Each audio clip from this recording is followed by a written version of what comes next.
There we go.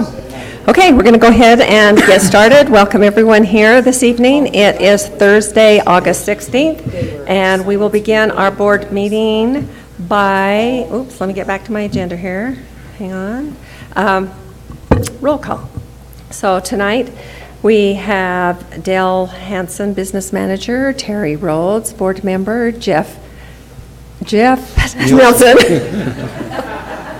Sorry. You're all right. Jeff Nelson, board member. Alan Grunig, board member, is absent. I'm Kathy Christiansen, board member. Roger Pulsifer, board member. Steve Norton, superintendent. Randall Bagley, board member. And Larry Jepson, board member. And we'll go ahead with the pledge, and Terry is going to lead us in the pledge. I pledge allegiance to the flag of the United States of America and to the republic for which it stands, one nation under God, indivisible, with liberty and justice for all.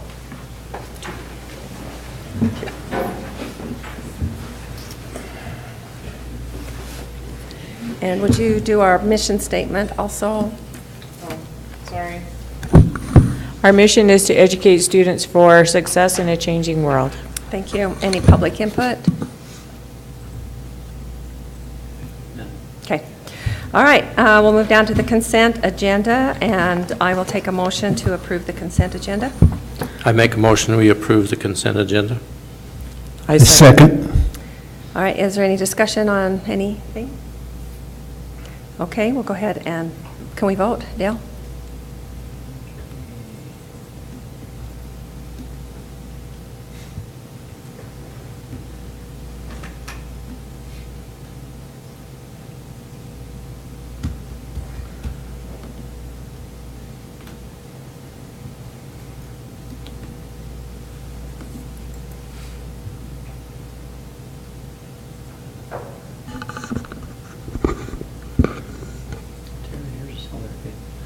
Okay, all votes are in and unanimous in favor of the motion. Okay, thank you. All right, so this evening we have a couple of items on the action agenda, and we really haven't had a chance to hear about them previously, but we are going to hear about them tonight, and then we do need to take a vote on it because there's a deadline, correct, on these things from the state that we have to get these done. So we'll begin with the request for approval of the early literacy plan, and Robin is going to present the information. Okay.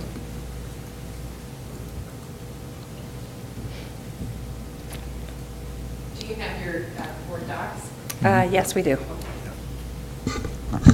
have to turn that on, I don't know. So. Or can we be loud enough? Or No, it has to go out. Okay. No pressure.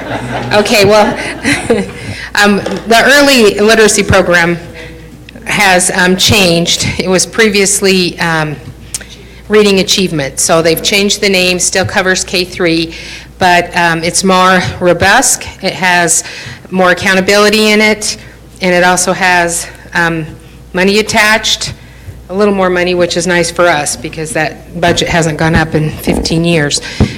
So working through a committee with the state, we had to evaluate where our data was at and then come up with the results and then have 3 goals around that data.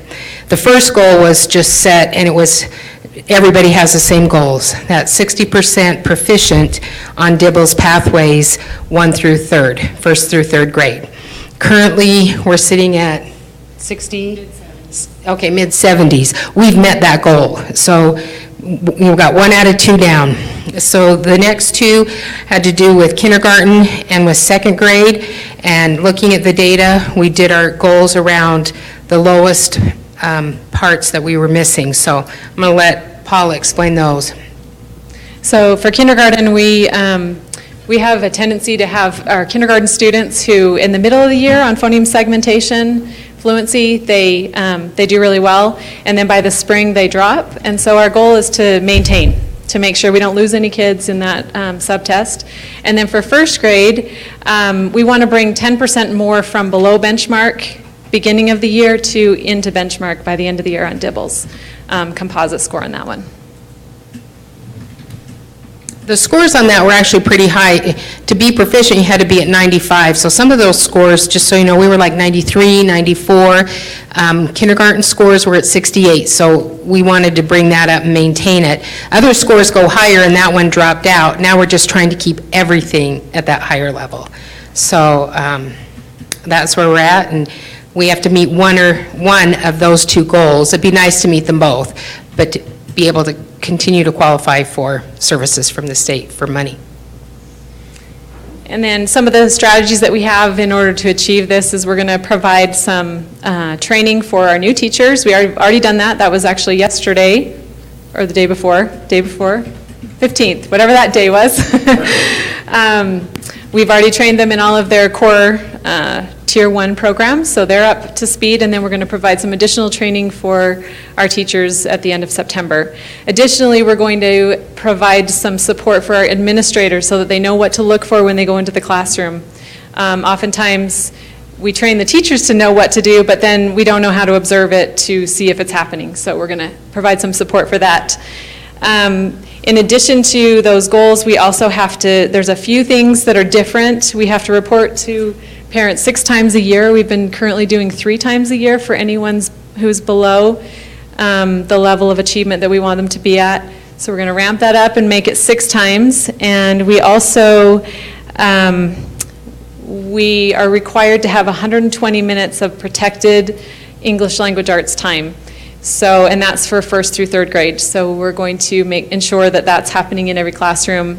And if we can keep it into a 120-minute block of time rather than parsing it out into smaller portions, that's the ideal scenario. So, and then just evidence-verified curriculum. We have the luxury of already having that in place. When the state was working on this Senate Bill 194, they asked Robin and I to be on the committee to help with the framework that they wanted to develop, and which was a real honor. And so we helped to set the parameters of this bill that was passed. So it was a great opportunity. So you mentioned improved accountability. Is that the 6 reports versus the 3? Is there anything else? Pardon my ignorance on what was the accountability before, but I was just interested in your comment on that. The accountability before for Pathways was 40%. So the senators were like, they wanted that upped. So, Okay. And I can understand why. The next thing is that they wanted streamlined goals throughout the state. So they wanted a common measure, and that was DIBELS. They have moved into that, but it hadn't really been written into that law that was attached to this money.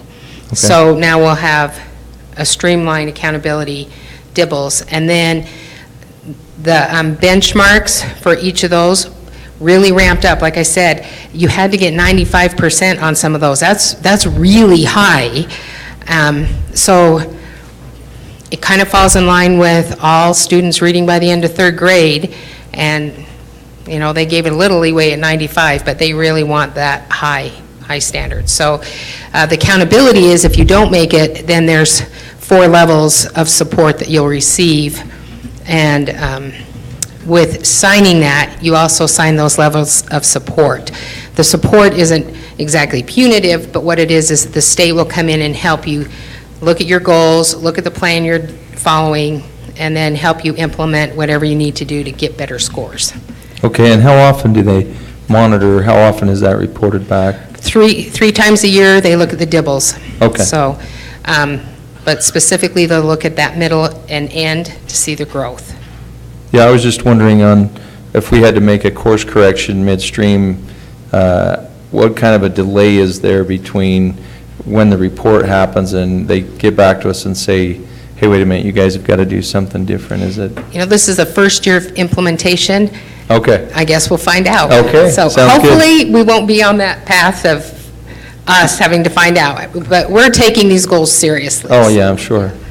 And we're progress monitoring these students every 2 to 4 weeks, so we're aware of what's happening, and we can see when they're dropping. We're adjusting instruction where needed, so to make sure that we're meeting their specific needs in a small group setting. So. Okay, thank you. And the money will be used for exactly what we've been doing, small group instruction, direct instruction, Tier 2. So we're not going away from what we've been doing. We're going to tighten it down and deliver with fidelity So we've gone in to see where we can tighten things up.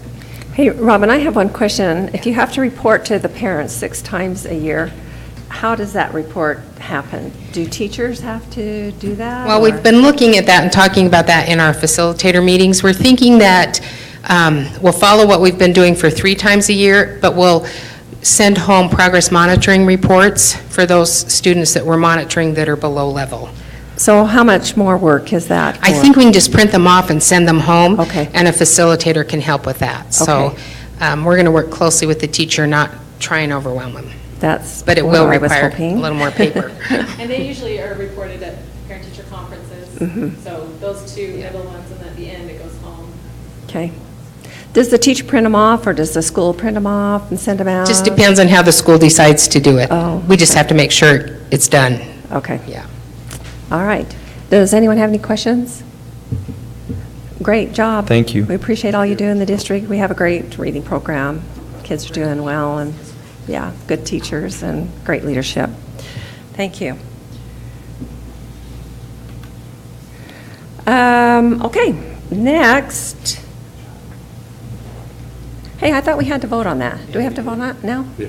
We do have to vote on that, right? Not sure what the legalities are, if you have to wait a month. It's on the action agenda. Okay, so- Will you be glad for that? Okay, I will take a motion then to approve the early literacy plan. I move that we approve the early literacy plan. I second it. Any discussion? Okay, we'll go ahead and vote.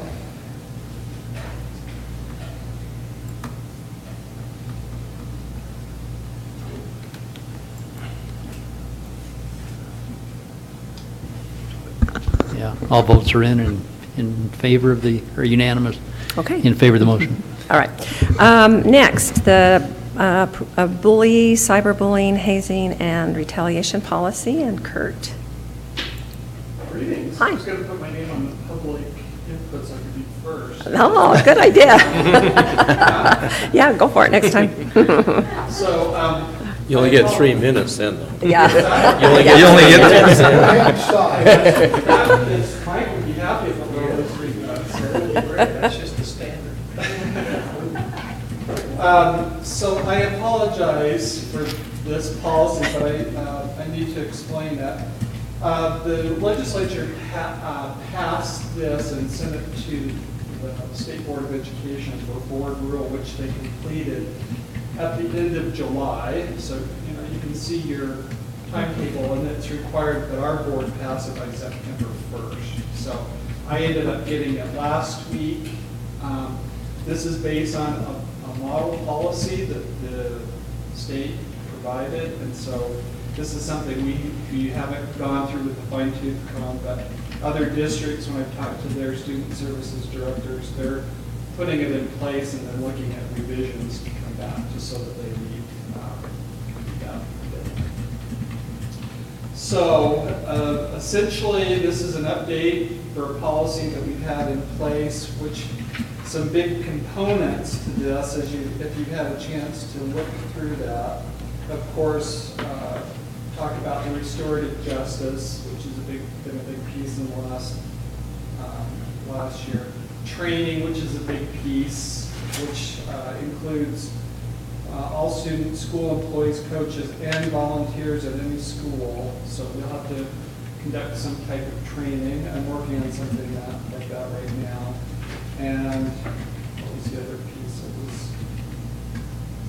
was investigating any incidents that have been reported or need further investigation. So those are things that we can put in place.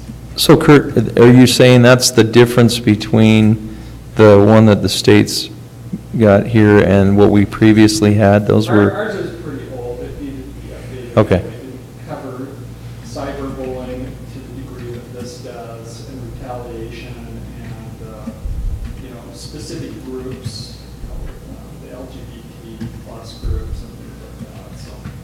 okay, so I've had a chance to go through it, but is there anything in your mind that we would want to address, dig into a little more than what they've got in As far here? as Yeah, modifying or, When I was looking through it, I'd like to get what some of the other districts, after they've had a chance to dig through it and see what they've done. But so far, because of the lateness of it coming out, most of them have just put it up to their board to adopt. But I would like to put this on a future agenda to come back and ask for some modifications if necessary. okay. Part of that, I think, would be item number 3, which really kind of tells about, it's a policy talking about a policy, and I'm not sure if that's wording that's necessary to be in our policy. Okay. Well, that's fair. So I just copied this off because I read better on paper, because that's how my brain was programmed all these years than I do on computer.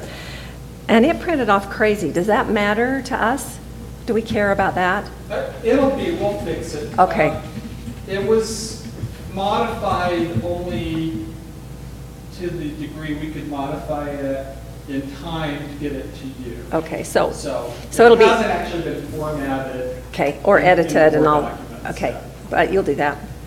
Okay. All right, any questions?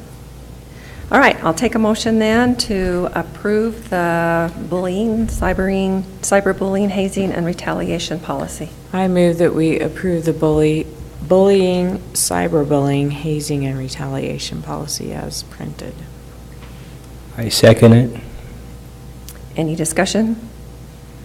Okay, we'll go ahead and vote. With the understanding that we're going to modify it as needed for our own district.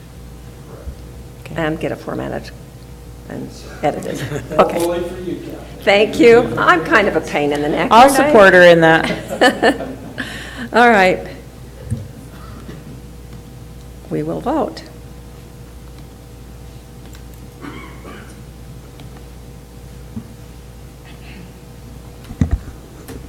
Okay, all the votes are in, and all the votes in favor of the motion. Okay. All right, we'll move down to our reports then. State Capital Education Interim Committee Report by Paula, Patty, and Troy.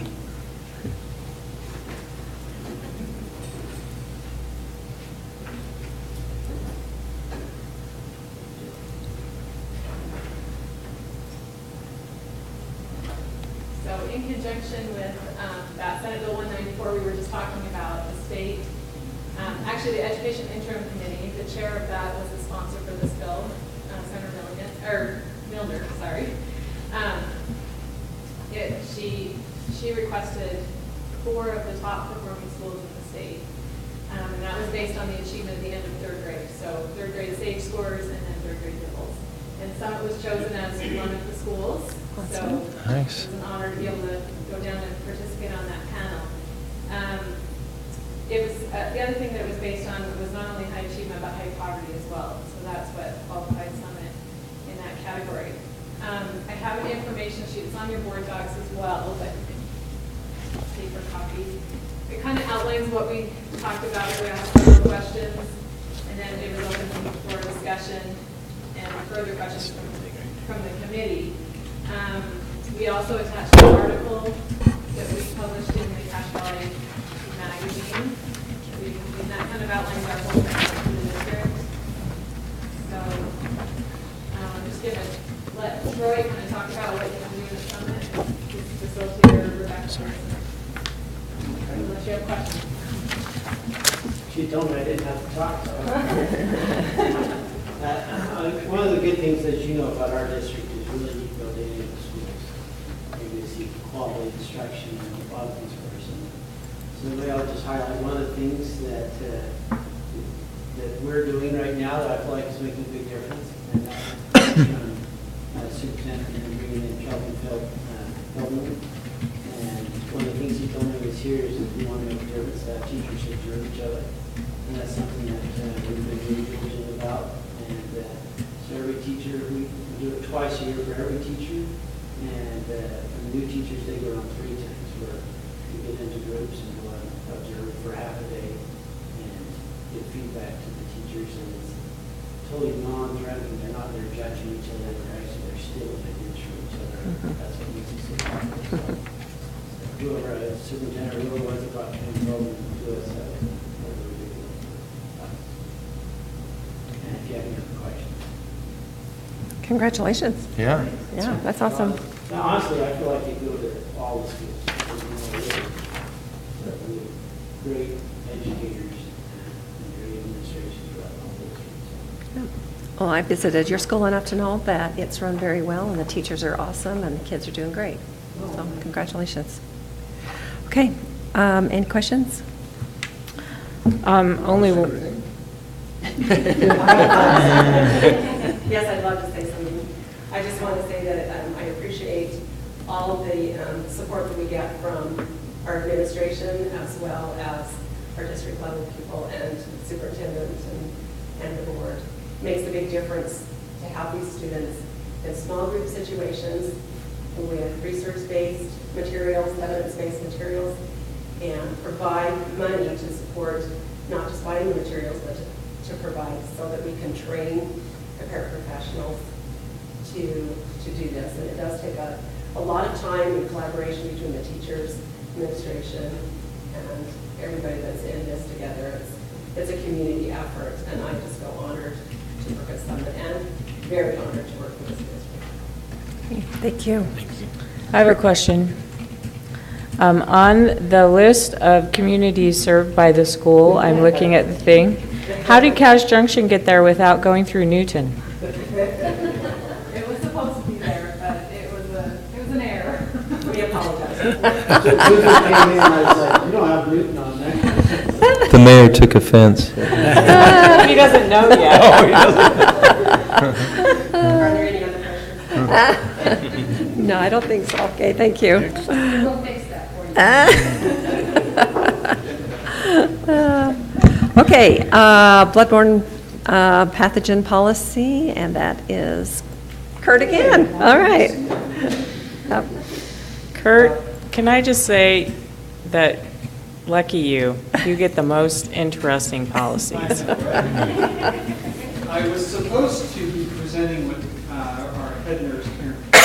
She bailed on me. Actually, she had an emergency, so I said, that's fine, go take care of your emergency and we'll look over this. So this has kind of been a discussion over quite a few years, but we've never had a policy in place, which it's time to put one in place before we're fined for not having one in place. So this one, I wish we could take credit for brainstorming all of that, but the reality is we actually borrowed this one from Davis School District, who have several lawyers who go over their policies. So this is an adaptation from Davis School District's policy.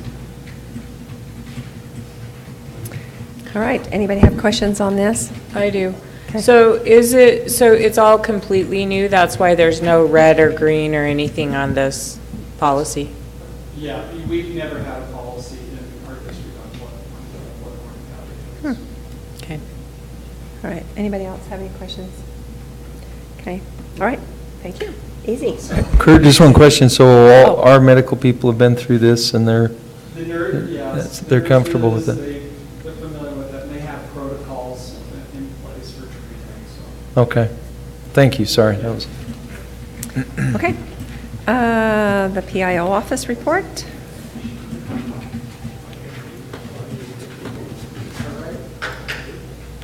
Just reading this report made me tired.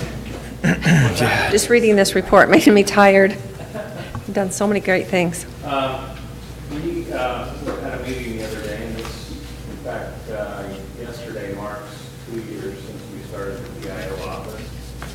And we just were talking about how maybe it would be a good thing to report to the board, let you know what's on our plate, what we've done, and actually the most important thing was just get feedback if we're hitting the mark, and if there are other things you would like us to be focusing on.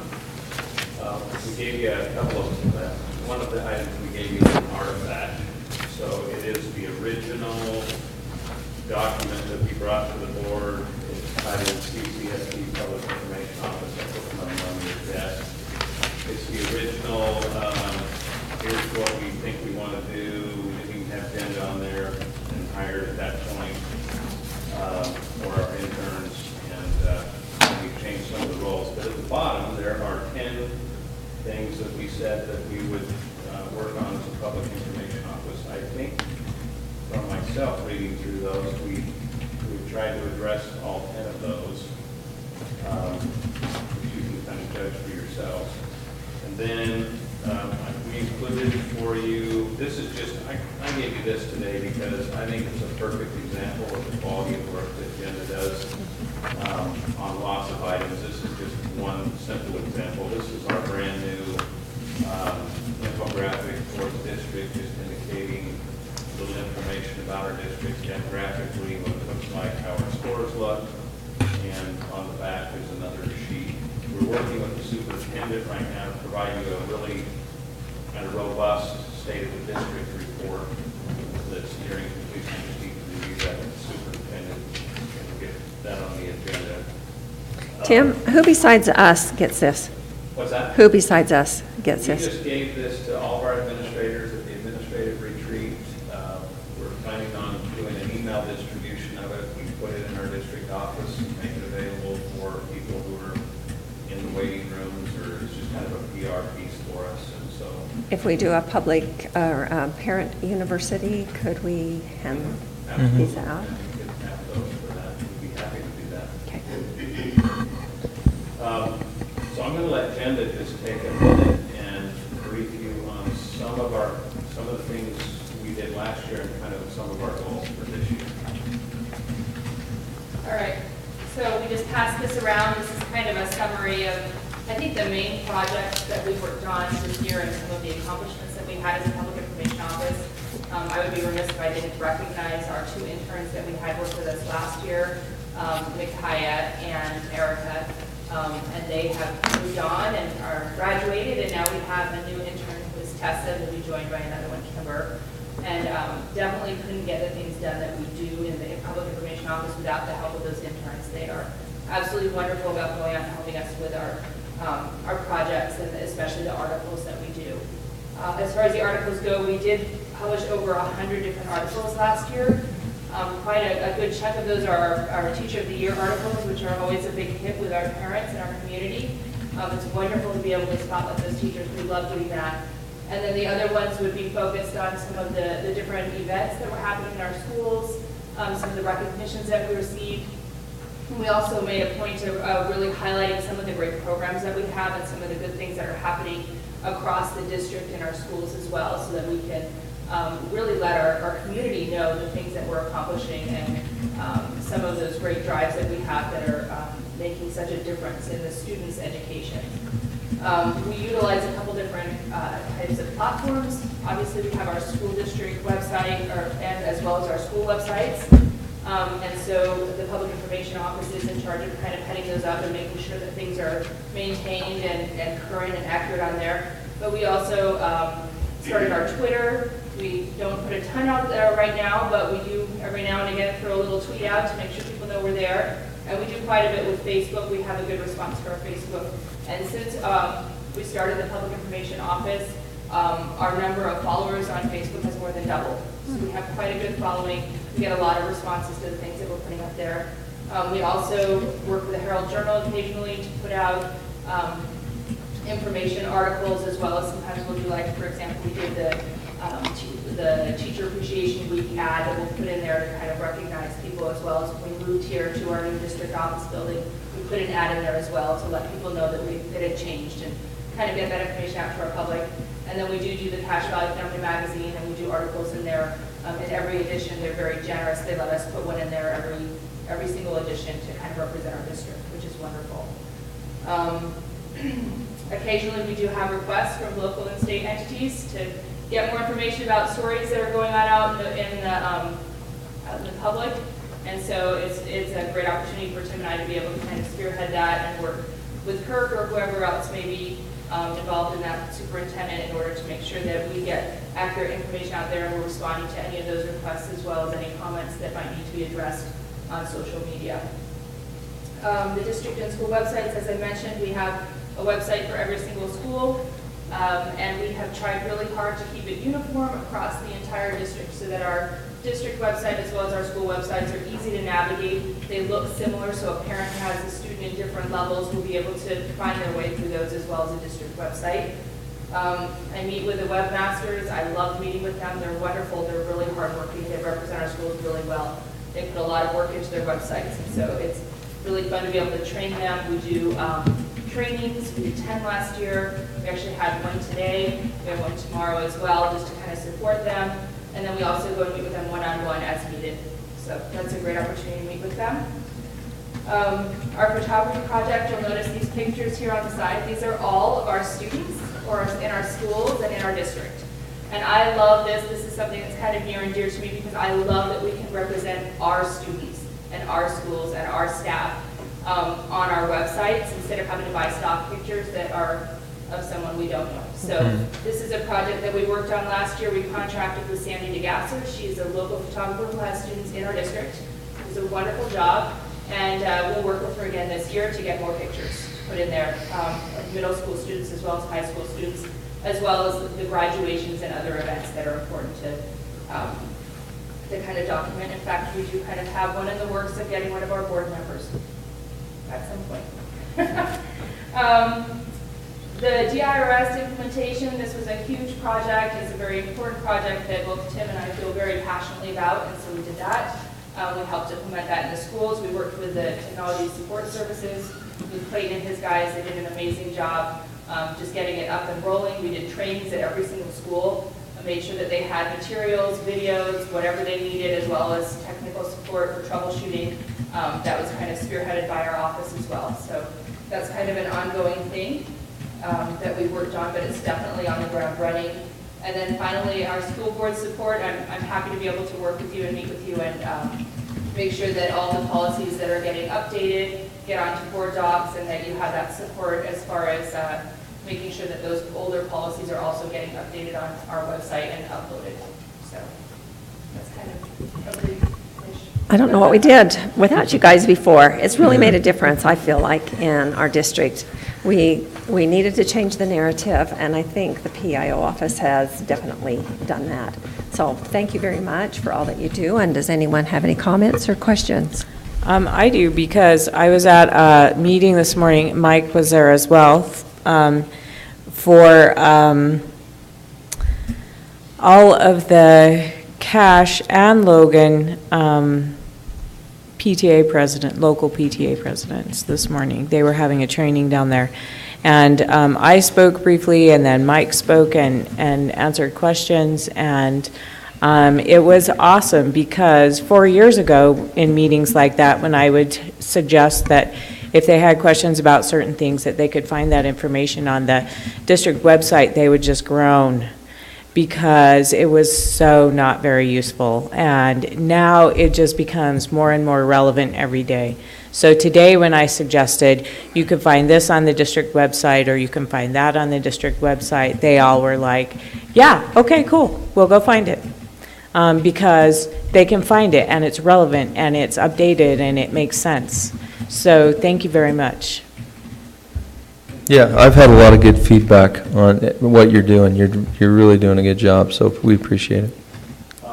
You'll notice that number one on there says accuracy support for the school board superintendent's office and schools. We're really serious about that. If you have suggestions of additional things we could do or additional ways we can support any of you that the thing to do, please don't hesitate to ask us. We've got a good engine going to rev up and help in some areas if you need help. Okay, any other comments, questions? I think creating this office is one of the most important things we've done, at least since I've been here. It's made a huge difference. Thank you. Okay, revisions to the educational video DVD electronic media policy. That's me. Okay. And I'm trying to decide what I like least, writing policies or getting a root canal. Not my favorite thing to do. There was a need for us to update the educational video and DVD and electronic media policy, just number one, to help make it current with today's technologies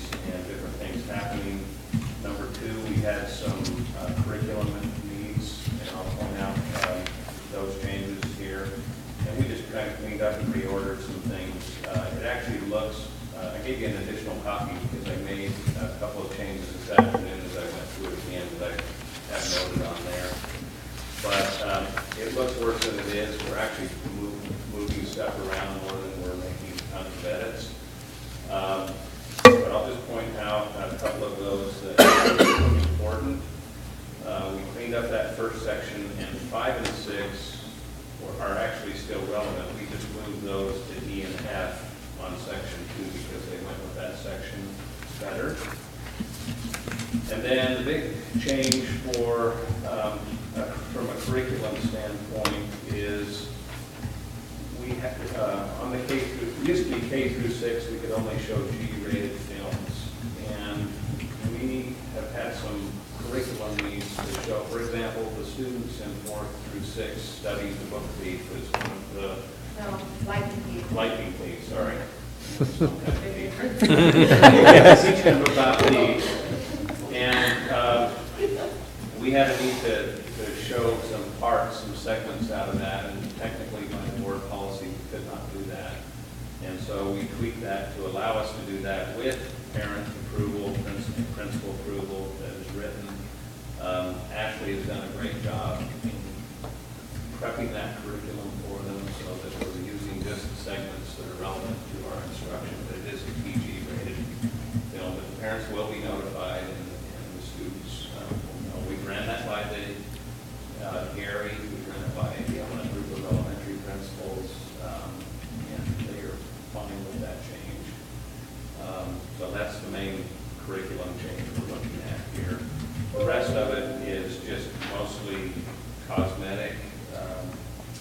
If you flip over to the back, in section 3, I am going to remove that first one. I did a little research today. They don't really use that IPV channels approval any longer, so I was going to pull that off, move everything up, and ready there.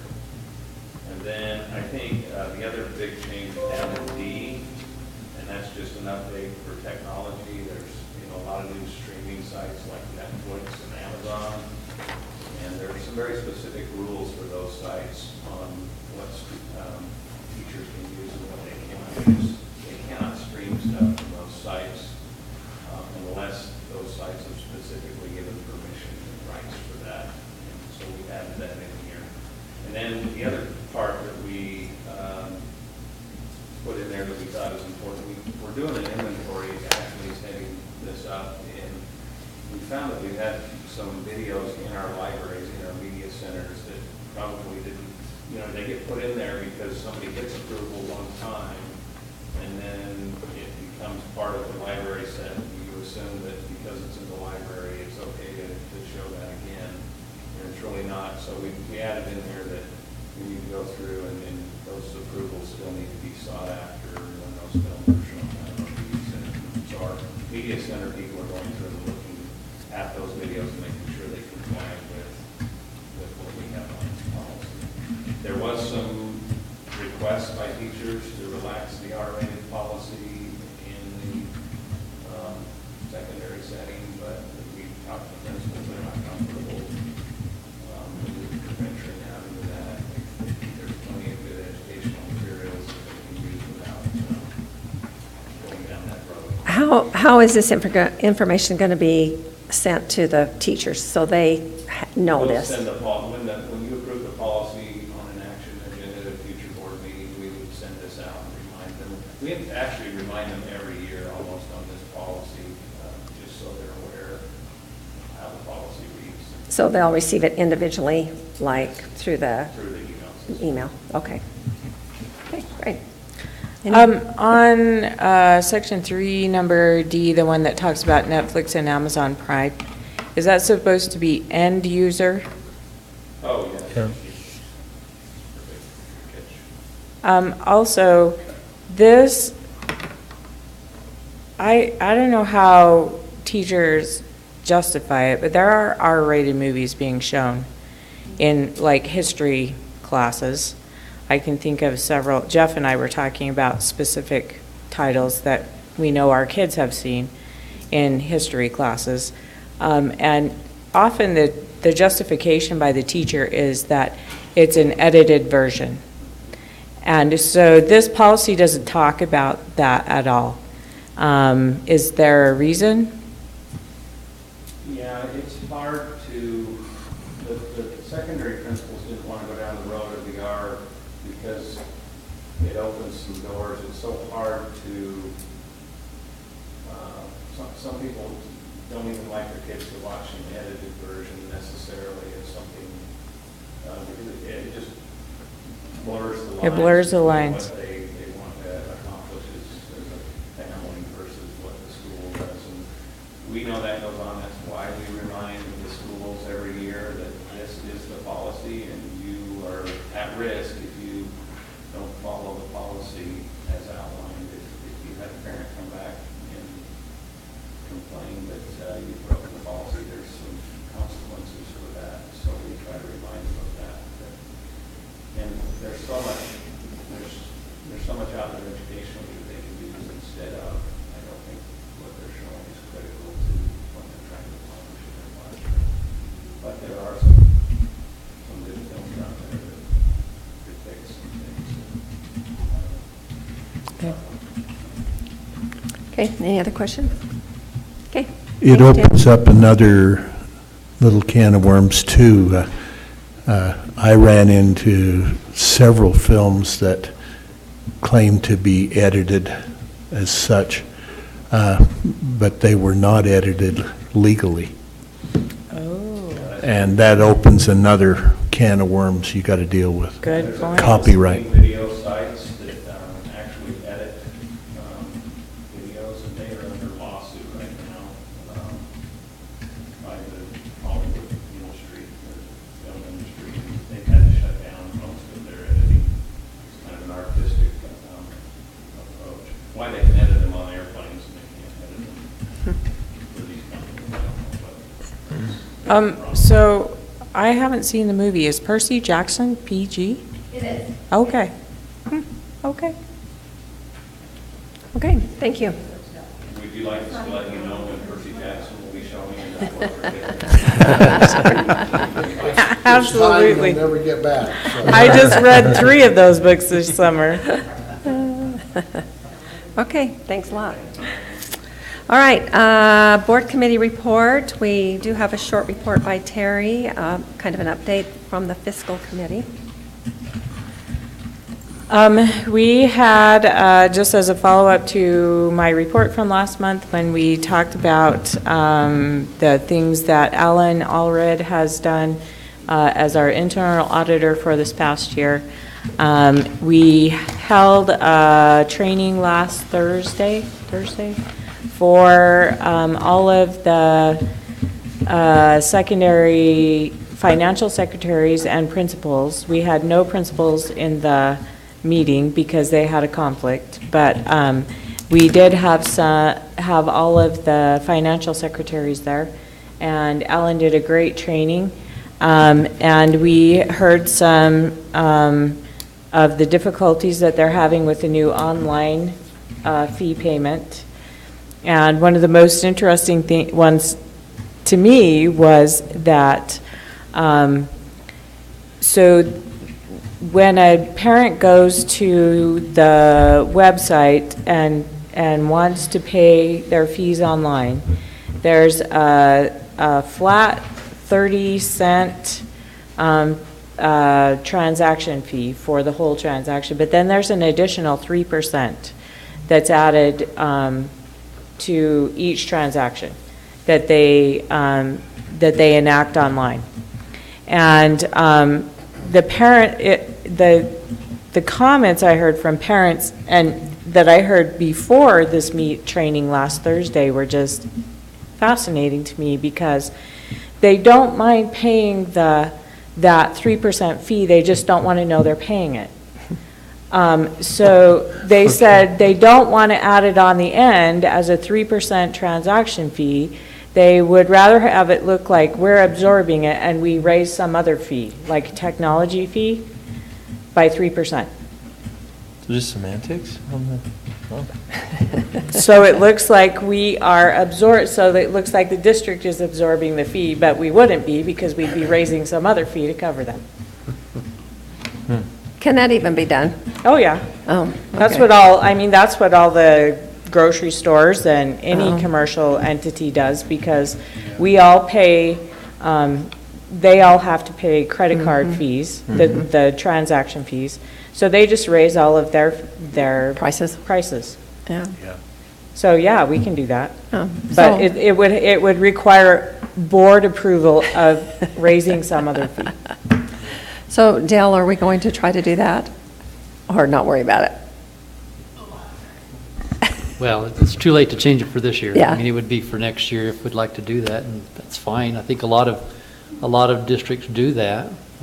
Like you say, it's just public perception, I guess, is. So they don't want transparency, is what they're telling us. Exactly. That just seems so odd. Yeah. Well, something for us to think about, I Yeah. guess.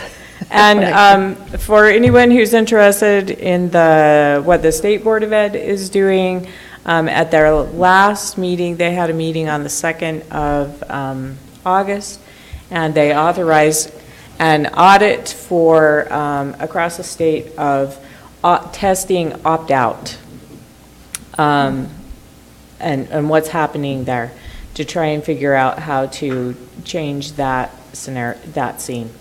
And also, there are 7 of the State Board of Education members who are up for reelection, or those seats are open this year. So it will be an interesting change again this year. Terrell is rerunning, for which I'm Oh, grateful, good. but she does have an opponent. So Who's the opponent? I can't remember. I didn't recognize the name. Okay. So anyway, that will change the dynamic on the. Yeah. There are two of those 7 people have been very anti-traditional public ed, and they are not returning, not rerunning, and so those 2 particular races are being very hotly contested. So I'm just personally watching those 2 because I happen to know those 2 people and find them difficult to work with at the state level. So anyway, it'll be interesting to see who replaces them. Great. Well, thanks for keeping your thumb on what's going on there for us and reporting. Hey, and the rest of the committee, as far as the board committee reports, when you go to a committee meeting, if you'll call Carolyn and just say, put my name on because I'd like to report, that would work great. Or if you want to call me, and I will put your name on so that you can report. It's really helpful for the rest of us to know what's going on these different committees. So maybe you'll just keep us posted on that. Okay, moving down to the board president report. We set as our goal that we would, for the Master Board Award this next year, that we would use our handbook to train ourselves a little bit better so that we can do a better job as a school board. And so I know all of you have had a chance to read the core values in the handbook, and probably you've had a chance to read them here online, but I wanted to just talk about number 2, number 3, and number 7. So number 2 says the Cache County Board of Education will present any personal criticism of employees to the superintendent. And that doesn't mean I guess it could, being your personal criticisms. But if anybody calls you or talks to you or has a criticism about something, that needs to be reported to the superintendent. And you can call him or you can call me, and I'll put it on my list when I meet for the agenda meeting. I always give him a paper of information. And then the third one is that the Cache County Board of Education will refer complaints to the proper administrative officer or assist that they be presented in writing to the superintendent and to the whole Cache County School Board. I don't think any of us have ever done that, but Steve, can you help us out with that one? Would that be Any like complaint? Anything? Yeah, any complaint to any of the administrative officers? Well, We would call I think them, that's the proper way to get any complaint resolved. Do we call you or do we call them? Or the appropriate,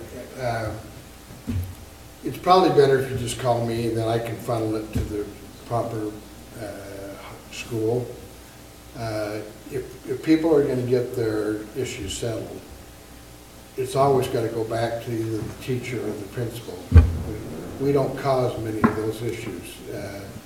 So it's difficult for us to resolve most of them too. So we try to get them back where they're talking to the teacher or the principal, because that's where it happened and that's where it's going to be resolved. So if you start intervening in the most innocent way of just saying, well, you know, I'll look into it, or just saying something like that, that makes them think that you're going to be a part of the solution, and most times you're not going to be. It's not going to ever usually get to the board for a board solution. So Well, it's that's not our probably a job. pretty appropriate way. Okay. It's just trying to help the people who need to be talking to the people who can make a difference. And sometimes that communication breaks down, and then Mike or I or Tim or Gary will intervene and try to bring those people together. But it's very seldom that we end up being the giver of the solution. We just kind of try to facilitate too. Anything said? That's kind of how it works, isn't it? It is. No, I think that's a good perspective on that. Okay, so everybody good with that? We'll kind of funnel things through Superintendent Norton, and then he can take it from there. Mhm. In my mind, the last half of that would be for a situation where we feel we're not getting response from the superintendent and leadership, and therefore would force it to the board to bring action. You know, I would think that'd be a very rare thing that we would do. Been so rare that I haven't seen it. Yeah. Okay. All right, and then... Kathy, before you move on. Yeah. I just noticed that on that number 3, that surely is the only CCSB left in there, and it should be Oh. CCBE. Oh, thank you. Yep, I'm still doing editing on this little booklet. I may have to stay on for 10 more years till we get this right. Okay, thank you. All right, and then number 7, the Cache County Board of Education will recognize and celebrate school, staff, and student success formally and informally. And I know as we visit schools, it's easy to just say thank you. And Terry and I go to the faculty meetings once a month, and it only took us 4 years to get around to all of them, but we did thank all of the teachers. Now we've started over again. And we all have thank you cards. Does anybody need any more? I can get more from Carolyn if we need them, if you want to send a thank you card or an email. But I just think it's great PR for the district if we be appreciative to the school administrators, teachers, and staff, and even our district officers who work so hard.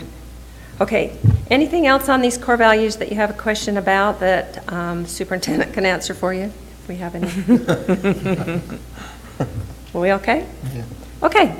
All right, then we'll go ahead and move on to the superintendent's minute. Okay, we have 90 new teachers sitting in here today. I had the privilege of talking to them. These guys down here did also. Fine group. I think we had 5 new French teachers, and they were all kind of sitting in a row, so you heard that French accent, and one from the Ivory Coast, helping us with the French. A lot of people from a lot of different areas, and a lot of older returning staff members who have been out for a while. Not quite as many local changing positions, although there were some from local districts, Logan and Buckshot. Davis, we reached a little further. Huh? Davis, we pulled quite a few. Oh, yeah, that was kind of interesting. Two from St. George. Yeah. So do we have any positions that were not filled yet? Do we have any positions not filled? We've just added a couple of FTEs to schools that we knew the numbers in elementary were getting too big, so I don't think they've been filled. But Today we have a position that's open? Just today, I called 2 elementary principals, superintendent, granted an additional FTE because of class sizes, Oh, as we see the enrollment go up. So we're going to try to fill those Monday or Tuesday as quickly as we can. That's the only ones I'm aware of. Wow, okay. That might have been news to Dale. Gary's keeping me up on that. But anyway, a really fine bunch of teachers.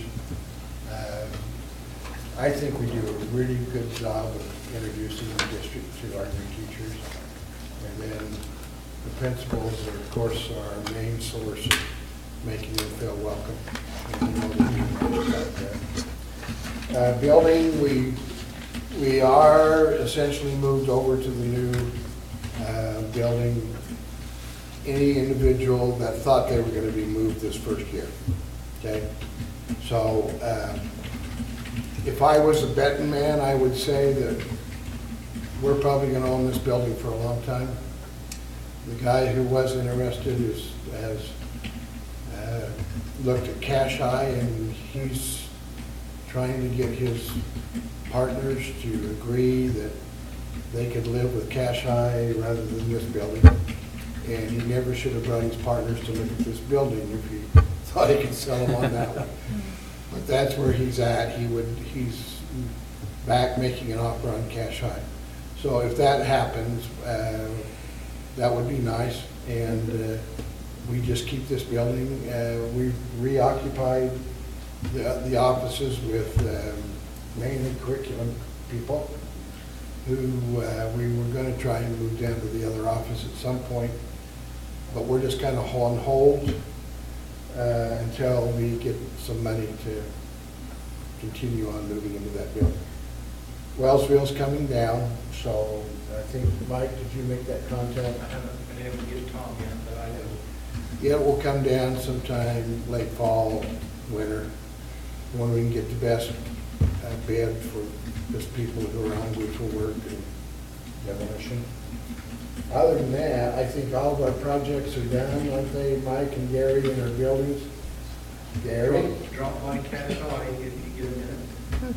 Yeah, and we have set a date for that open house. And it's the first Saturday after Labor Day, So the 8th the 8th. of September? That's the Cash Eye. Oh, man, really? They That are going to time? have a traditional reunion that day, and we just tacked on. I didn't realize they had a reunion everywhere. Well, they just started it 2 years ago. And I suggested that we bring everybody back. I thought that would be the first time they've ever done that. Do you know what time the open house is? No, I at? told her to put some things together and get it back to me, what she kind of thought, but she hasn't done that yet. Okay. Breakfast is Monday. I noticed last night, I think I got the last grease of the hamburgers out. And so we'll work on maple syrup and Gal will run those eggs around the grill till they dry out a little, and then we'll serve them up Monday. I think we serve from 7 to 9. Yeah. If you want to come and man a grill or just come and say hello, you're more than welcome. But boy, that end of school and the beginning of school gets closer every summer. Yeah, without question. And I think that's all I have. So I have one question. As far as the fall break, UEA's canceled for this year, so we'll just keep a fall break in the calendar every year? I think so. But was there, have been any discussion at all about that? No, it's still there. In all honesty, most people, Probably a it was blessing. just a fall break. Yeah. Yep. That's true. Okay, thank you. Just for your information, Carolyn is going to put in our library, if she hasn't already done it in the last day, the district and staff organizational chart, which I can find what I won that I brought. She's given it to us every year, and it just shows. It's on there. Is it on there now? Yeah. Okay. And then she was going to do principals and vice principals. Is that one on there too? The list of them. maybe that's not updated yet. Let's see. She's been really busy, so I just told her whenever. Yep, Okay. it is. Oh, School good. list with principals and secretaries, is that what you wanted? Uh-huh. Yep. Okay, so that one's on now. And then she's putting together a 2018-19 meeting event list, so we have all of the main things. And she might email that to us. And- She's been working on that one. Okay, and then I just asked the superintendent if we could get a list of all of the different people where they are now in the different buildings, and so we'll get that up too. Is there anything else that we need, so I can tell Carolyn? Okay, and I did double check with her on the legislative luncheon and school visits, which last year at this time we'd already scheduled, but Logan is in charge now, and I don't think that has been scheduled yet, but it'll be sometime in October for that. Okay. All right. Anything else, anyone? Thank you, Superintendent, for getting us off on another great year, and our staff. I have something. Why does a Cyclops make the best teacher ever? I don't know, why? Something to do with the eye. Because it only has one pupil. Oh. Uh-huh. You're welcome. All right, this meeting is adjourned. Thank you, everybody. Sorry, I was reading Boys Life before I came. Thanks for the party last week.